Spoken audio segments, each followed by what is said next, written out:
yesterday, the CEO of ERCOT, this is the operator of the state's power grid, independent from the rest of the country's, admitted they were just moments away from a catastrophe that would have plunged Texas into a total blackout, which he says could have lasted months.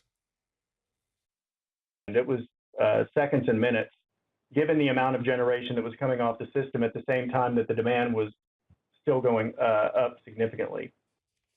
And joining us now is Bill Magness. He's the president and CEO of the Electric Reliability Council of Texas, known as ERCOT. Mr. Magness, thank you very much for being with us. I know you have had a very, very busy and intense week. How did this happen? How did a catastrophe of this level happen?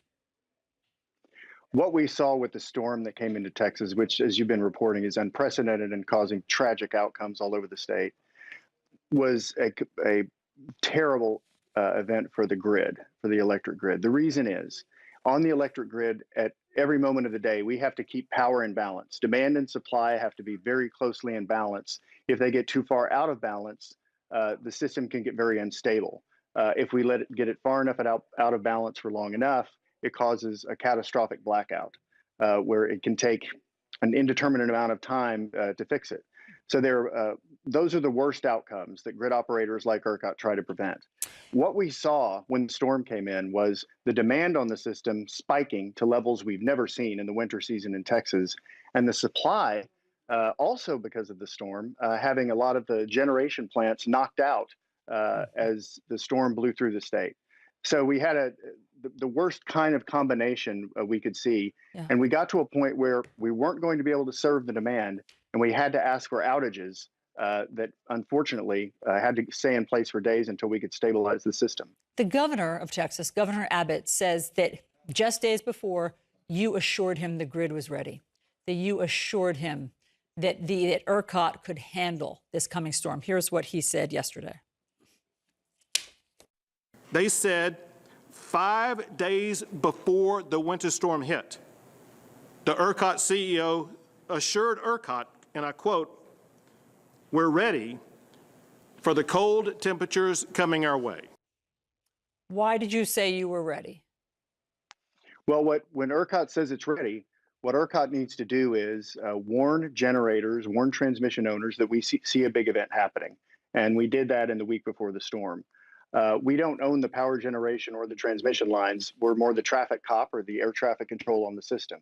So we were warning that we were seeing these conditions coming, and we knew that we may have to implement the rotating outages that ended up coming.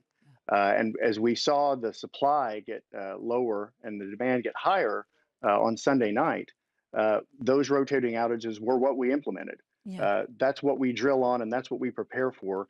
Unfortunately, those have terrible outcomes for people when they have to last a long time. But that's the preparation we did to take that action effectively before we saw a much, much worse outcome. I just don't think that a warning is the same as readiness, and that Texans consider being in the dark and without heat for days as being ready. That just doesn't sound like you were ready. And in terms of being unprecedented, I hear you. It was a horrible storm. But in 2011, you also had a horrible winter storm. And back then, there was a lot of talk about having to winterize the system. And it doesn't seem as though it was done. Well, the challenge that the system had Sunday night as we went into these outages was, as we saw the spiking demand, the supply on the system did see a lot of losses. Generators, because of reasons that had to do primarily with the storm coming in, were not able to provide power to the grid. So certainly that had to do with why we had to end up calling these outages in such a large magnitude. But how's that readiness, I guess, is my question. How is that being ready? I think that's something that everyone in the utility industry is going to have to look at and determine how we manage systems that are this intense in the winter season.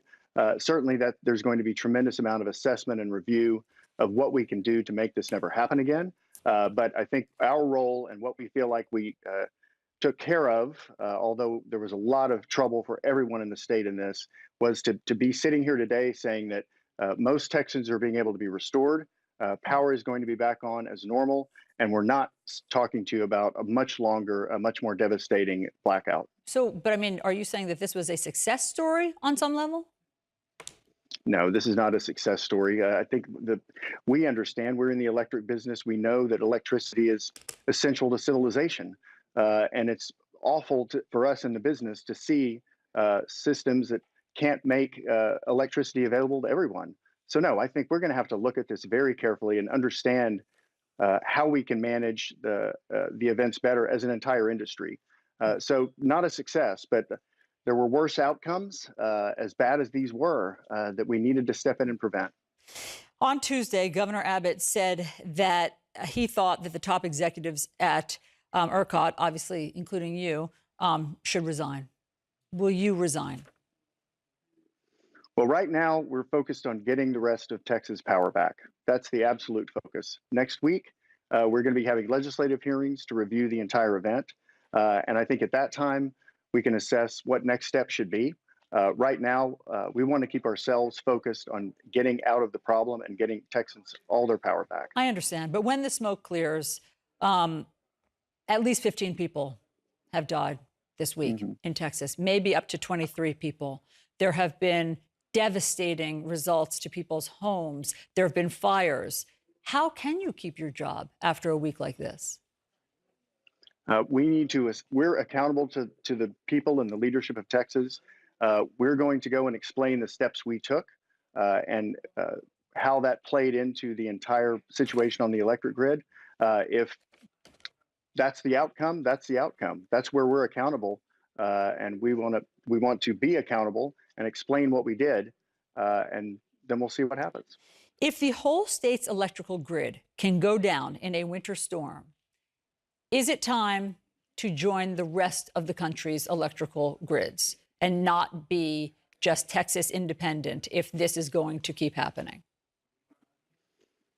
Well, that really wouldn't have helped us in this storm. Our neighbors, who power could have come in from, were having similar problems to us.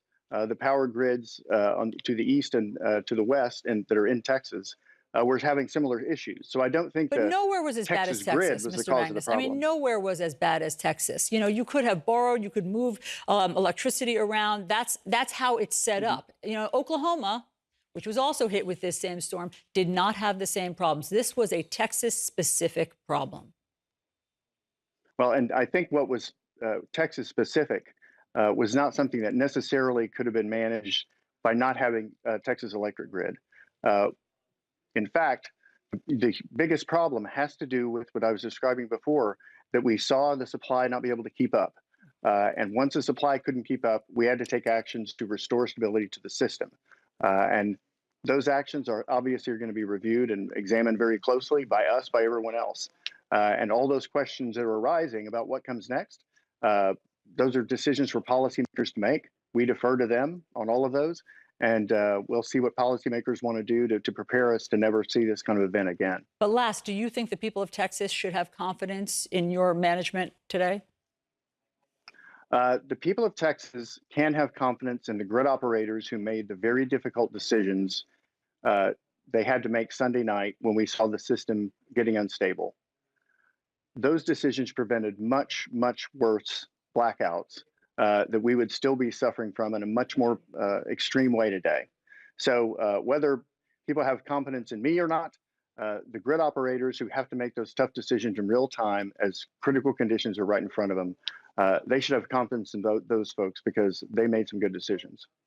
Bill Magness, we really appreciate you coming on New Day and trying to explain this to all of our viewers. Obviously, we'll be watching with what needs to change in Texas going further.